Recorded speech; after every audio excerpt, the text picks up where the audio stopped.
Good morning everybody. This is revision for first unit of the subject Power Electronics, and I am Aksa Fatima, Assistant Professor from Maths and Engineering College.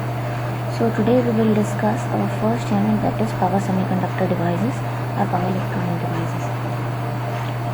So moving on towards our first unit, it consists of our diode power diodes and power semiconductor devices. So what are those, we will see. So first, moving on towards the semiconductor devices, we will see the configuration of the systems using power electronic devices, its classification, and moving on towards the major topics. Okay, so the concept of power electronic devices, as you already know, that power electronic devices are directly used for processing circuits to convert or control electric power.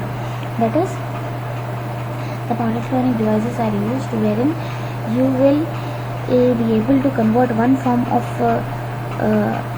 you will be able to control the energy which is changed from one form to another, and you will be able to control it. Conversion and control is only obtained using power electronic devices. Okay, so if we see, the power electronic devices are semiconductor devices or vacuum devices. Vacuum devices are vacuum mercury arc rectifiers, thyratons, etc., which are not used these days. We are majorly using power semiconductor devices, which are what we are discussing. That is diodes, BJTs, MOSFETs, SCR, IGBT. So these are the devices which are majorly made of silicon or germanium. Okay, now let's see the features of the power electronic devices. The electrical power that the power electronic devices deals with are usually much larger than that of the information of the electronic devices. So what does that mean is that the power of the electronic devices or the semiconductor devices is much higher than what it is actually. So these devices are used for high power applications. So they are different devices used for different applications. Now if you see here, working with switching state, that is, if you are working in any of the switch which is becoming on and off which is becoming on and off periodically, that is, with your requirement you are turning on and off. So if in the on state, the voltage across the device will be 0, and the off state, the current across the device will be 0. Now let's see the features of the electronic devices.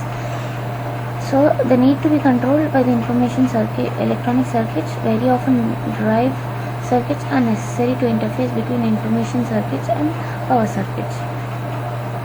That means whenever you need some circuit to be controlled, so the information is given to the drive circuits, and the information and the power circuit will be, information circuit is nothing but your pulse generator. So the pulse generator gives the pulses to the thyristor or IGBT or whichever switching device you are using, and that will be your power circuit, and that is used to switch it on and off. Now dissipated power loss usually larger than the information electronic devices, especially packed in the heatsink, are necessary. So this on and off also causes the dissipation of the power. So this dissipation of the power is higher in the control circuit. This is not necessary. Now power electronic systems. See, a power electronic system using power electronic devices consists of this: a control circuitry, a control circuitry, a reduction circuitry, a driver circuitry, and the power circuit. Power circuit is nothing but your main circuit diagram or main circuit. Control circuit is if you are using such as when you are doing pulse width modulation technique. So what is happening? Your carrier signal and your modulation signal are becoming the power circuitry, control circuitry for your drive. So that's the reason you say it as a control circuitry. Now in some cases you don't have control circuitry, you just have driver circuitry. Driver circuitry are nothing but your pulses which you are giving to the main circuit. So protection. Now terminal of the power electronic devices. See, you have different terminals for different devices. Now here if you see, you have collector, gate and emitter. Okay, so the two terminals to allow the power circuit current flow through it are collector and emitter over here, and gate is the terminal which is used as a control circuit or control states of the device. So your drive circuit will be gate and emitter, so your driver signal will be given between the gate and emitter, and your control circuit will be given, and your flow of the current will be between collector and emitter. Okay, now if you see the classification of the power electronic devices, you have three types of power electronic devices. That is uncontrolled devices. Those are obviously diodes. Those will have only two terminals and cannot be controlled by using a control signal. The off and on state of the device is determined by the power circuit. If the supply is positive, it will be on. If it is in the forward bias, otherwise it will be off. And similar to that, the half control devices are thyristor. That is, the signal is half control devices are thyristor because the turn on of the signal is controlled, but the turn off is by the power circuit. Again, here what happens is you can turn on the device. The control signal can be turned on by the control signal, but turn off is using by the power signal. If it is reverse biased or the circuit is turned off, it will be turned off. Third one is fully controlled device, that is power MOSFET. So here the fully controlled devices are power MOSFET, IGBT. Power MOSFET is metal oxide semiconductor field effect transistor, and IGBT is insulated gate bipolar transistor, GTO gate turn off transistor, gate turn off transistor, IGCT. So these are all fully controlled devices. That is, the on state and off state both are being controlled by the switching pulses. Now the other classifications are, see, power electronic devices, we have seen it on the basis of how they are getting controlled. Now how they are driven, that is current driven, that is current control devices, voltage driven, voltage control devices. Power electronic devices, pulse trigger devices, level sensitive, level trigger devices. Unipolar devices, that is majority carriers devices, and bipolar devices, minority carrier devices, and composite devices. So you usually have unipolar and bipolar devices. Composite devices are not usually used. Now moving on further. So now what you will see is, in each device, this main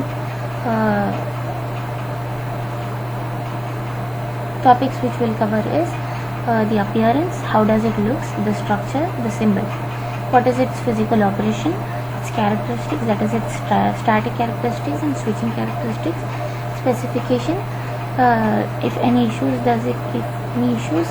special issues if it has, and the device belongs to which family. Okay. Now passive components of the circuits are transformer, inductors, capacitors, resistors. These are passive components of power electronic circuits since they cannot be controlled by control signal, and their characteristics are usually constant and linear. The requirement of these passive circuit for the power electronic circuit could be very different from those of the ordinary circuit. Now use of these passive components in the power electronic circuit will be different from other devices. Now if you see, these are the structure for diodes, uncontrollable device power diodes.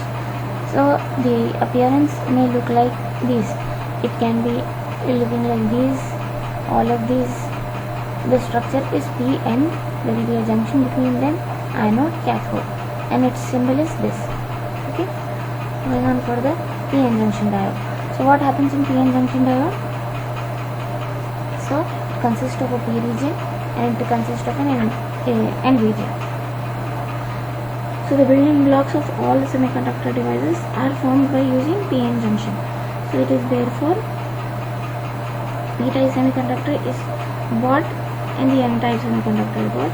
So P-type semiconductor will have the concentration of holes, whereas N-type semiconductors will have the concentration of electrons. And P-type region, when there is when the carriers are in P-type, so those are called free holes or majority carriers, and when it is in N-type, those are called free electrons and minority carriers. In N region, free electrons are called, now that was for P region. Now if in N region, free electrons are called minority carriers, and free holes are called, sorry, in N type it is called, free holes are called majority carriers, and free in N type the free holes are called minority carriers and free electrons are called majority carriers. It's opposite from in the type of P type. Okay, now the doping densities or in P and N type semiconductors may be different. P material may be designated for P plus, P and P minus region. Similarly, N type will have N plus and N minus region. Okay, now if you see here, the electrons and the holes, the P region will be having the holes and the N region will be having the electrons. So this is what it is showing again. The doping P-type semiconductor, the majority carrier, N-type semiconductors. The majority and the space between these two is known as the depletion region or the potential barrier region. So this is what if you connected the diode to a supply, looks like. Okay, so what is happening when the junction is in forward, when the PN is in forward bias, the when the positive terminal of the battery is connected to P type, so the PN junction will be in forward bias, and positive terminal of the battery will suck electrons from P material, leaving holes. Only holes will be left in P material. Okay, and these holes will travel through P charges, and similarly negative terminal of the battery will inject electrons in N layer. These electrons will move in N material, reaches the PN junction, thereby neutralizing partly the positive charge. As a result, width of the depletion region gets reduced. Then similarly, in case of P-type material, it is connected to the negative terminal of the battery, and N material is connected to the positive terminal. That is in the reverse bias. If you see here, N is connected to the positive and P is connected to the negative layer. So what is happening here?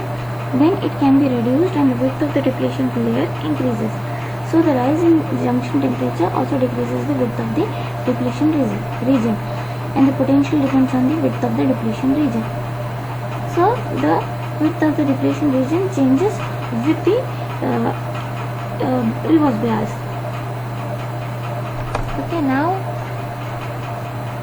so the practical diode, if we consider, this is how the construction of the practical diode will be. 10 micrometers, 250 micrometers will be N substate, P plus substate, and N minus substate. N minus substate will the breakdown will occur N minus substate. Okay,